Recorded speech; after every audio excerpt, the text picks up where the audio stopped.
दोस्तों, इतिहास बड़े अजीब खेल खेलता है। आज बिलावल भुट्टो जरदारी पाकिस्तान की सेना का गुणगान करते नहीं थकते, लेकिन क्या आप जानते हैं इसी सेना ने उनके नाना जुल्फिकार अली भुट्टो को फांसी पर चढ़ाया था। पाकिस्तान की सियासत में एक नाम ऐसा जिसने 4 पीढ़ियों से सत्ता संघर्ष और शहादत की कहानी लिखी।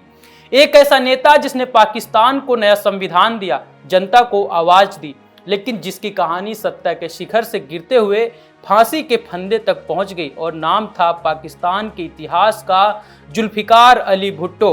तो चलिए जानते हैं जुल्फिकार अली भुट्टो की कहानी, जिसे सेना ने पहले फांसी पर टांग दिया और फिर मरने के बाद प्राइवेट पार्ट भी चेक किया। नमस्ते, मेरा नाम प्रिंस और आप देख रहे हैं इन खबर। जुल्फिकार अली भुट्टो, जिनका जन्म 5 जनवरी 1928 को सिंध के लरकाना जिले में होता है। सिंध प्रांत यानी कि उस समय का भारत, जो आज का पाकिस्तान का हिस्सा है।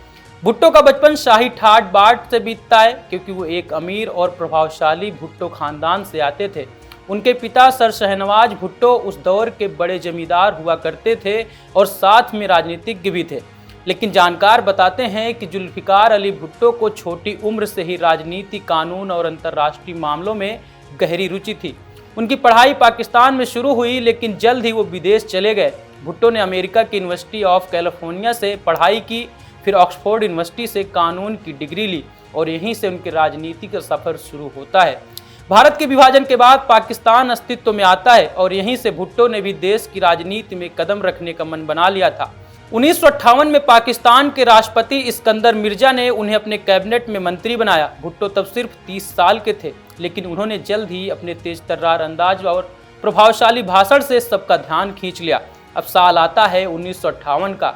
जनरल आयूब खान तख्ता पलट कर देते हैं, लेकिन उस समय तक भुट्टो आयूब खान के सबसे भरोसेमंद सहयोगियों में से एक बन चुके थे और इसी का नतीजा रहा कि 1963 में उन्हें पाकिस्तान का विदेश मंत्री नियुक्त कर दिया जाता है, जिसके कारण भुट्टो अंतर्राष्ट्रीय मंचों पर पाकिस्तान की आवाज़ बुलंद कर पा रहे थे और अपनी छवि अंतर्राष्ट्रीय स्तर पर बना रहे थे।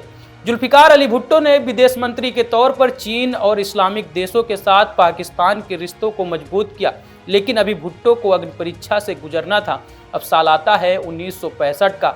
भारत पाकिस्तान जंग के बाद ताशकंद समझौता हुआ। ताशकंद समझौते में भारत और पाकिस्तान के बीच युद्ध विराम का फैसला होता है, लेकिन भुट्टो इस समझौते से नाखुश थे। उन्हें लग रहा था कि पाकिस्तान ने बिना कुछ हासिल किए हार मान ली और यहीं से आयूब खान और जुल्फिकार अली भुट्टो के बीच मतभेद पैदा हो जाता है। इस मतभेद ने भुट्टो को आयूब खान से दूर कर दिया, जिसका नतीजा रहा कि 1966 में भुट्टो ने सरकार से इस्तीफा दे दिया। सरकार छोड़ने के बाद भुट्टो ने जनता का रुख किया और यहीं से उन्होंने अपनी स्वतंत्र राजनीति की राह बनाई। 1967 में उन्होंने पाकिस्तान पीपुल्स पार्टी यानी कि पीपीपी की स्थापना की, जिस पार्टी का नारा था रोटी, कपड़ा और मकान। उनका लक्ष्य था जनता को सत्ता का असली मालिक बनाना और यहीं से जुल्फिकार अली भुट्टो आम आदमी के नेता बन गए। गरीब जनता, मजदूर वर्ग और युवा उनके साथ जुड़ने लगे। भुट्टो किसी और के छत्रछाया में रहने वाले नेता नहीं थे, बल्कि वो जन नेता बन चुके थे।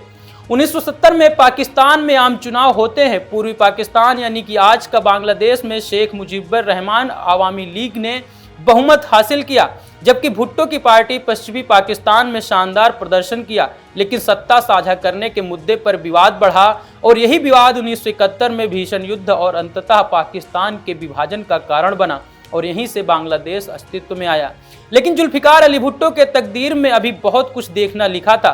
1971 में युद्ध के बाद भुट्टो को पाकिस्तान का राष्ट्रपति बनाया जाता है और 1973 में नया संविधान लागू होता है, जिसके बाद वे देश के पहले लोकतांत्रिक तरीके से चुने गए प्रधानमंत्री बनते हैं। जुल्फिकार अली भुट्टो ने प्रधानमंत्री रहते हुए साल 1976 में जियाउल हक को पाकिस्तान सेना का प्रमुख बनाया। जियाउल हक ये नाम याद रखिएगा, आगे चलकर यही सेना का प्रमुख भुट्टो की मौत का कारण बनता है।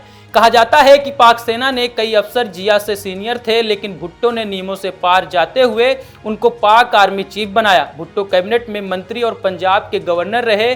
गुलाम मुस्तफा खार ने बीबीसी से एक बातचीत में बताया था कि उन्होंने भुट्टो को आगाह किया था कि यह जिया को सेनाध्यक्ष न बनाएं, लेकिन उन्होंने नहीं सुनी और धीरे धीरे भुट्टो पर सत्ता का नशा हावी होने लगा और विरोधियों को कुचलने की प्रवृत्ति बढ़ती गई। वहीं 1977 के आम चुनाव में भारी धांधली के आरोप लगे, जिसके बाद विपक्षी पार्टियों ने आंदोलन छेड़ दिया। जिससे देश में अराजकता फैलने लगी थी।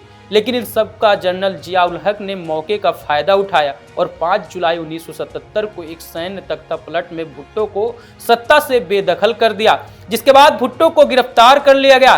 उन पर आरोप लगे कि उन्होंने अपने राजनीतिक प्रतिद्वंदी नवाब मोहम्मद अहमद खान कासूरी की हत्या की साजिश रची थी। कहा गया था कि भुट्टो ने अपनी सुरक्षा दस्ते से कसूरी को मरवाने के आदेश दिया था।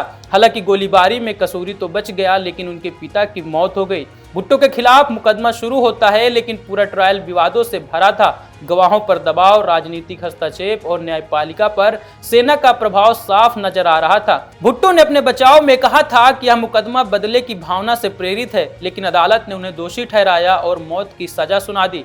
दुनिया भर से अपीलें आई। अमेरिका, सऊदी अरब, फ्रांस और अन्य देशों ने पाकिस्तान से भुट्टो की सजा माफ करने की मांग की, लेकिन जनरल जिया टस से मस नहीं हुए और 4 अप्रैल 1979 को रावलपिंडी जेल में जुल्फिकार अली भुट्टो को फांसी दे दी जाती है। खार ने बताया था कि भुट्टो ने जिया को भारत में पैदा होने, दिखने में प्रभावशाली न होने और अच्छी अंग्रेजी न बोलने के चलते चुना था, लेकिन भुट्टो को लगा था कि इन कारणों से जिया मजबूत सेना प्रमुख नहीं बन सकेंगे। ऐसे में सेना की ओर से किसी बगावत की संभावना नहीं रहेगी। हालांकि भुट्टो को जिया के बारे में आकलन गलत साबित हुआ और अंत में वही जिया भुट्टो के मौत का कारण बना।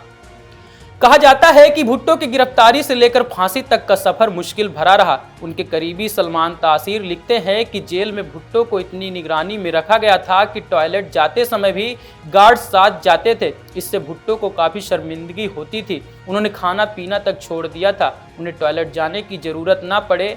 बाद में जेल प्रशासन ने उनके लिए अलग से टॉयलेट भी बनवाया था। सलमान तासीर बताते हैं कि 3 अप्रैल की रात को भुट्टो को बताया गया कि अगली सुबह उन्हें फांसी दे दी जाएगी और रात के 2:04 पर उन्हें फांसी पर लटका दिया जाता है। कहा जाता है कि उस समय वह नशे में थे, क्योंकि उन्हें दवा दी गई थी। आधे घंटे तक लटके रहने के बाद डॉक्टरों ने उन्हें मृत घोषित कर दिया। कहा यह भी जाता है कि भुट्टो की मौत के बाद एक खुफिया एजेंसी के फोटोग्राफर को बुलाया गया था। रिपोर्ट्स के मुताबिक फांसी के बाद उनके प्राइवेट पार्ट की तस्वीरें ली गई। इसका मकसद यह था जांचना था कि क्या भुट्टो का इस्लामिक रिवाज के मुताबिक खतना हुआ था या नहीं, जिसके बाद तस्वीरों के जरिए इस बात की पुष्टि की गई कि वह मुसलमान थे। जुल्फिकार अली भुट्टो को फांसी देने के पीछे के राजनीतिक कारणों पर आज भी बहस होती है। लेकिन इस पूरी कहानी को जानने के बाद आप क्या सोचते हैं, हमें कमेंट बॉक्स पर जरूर बताएं। धन्यवाद।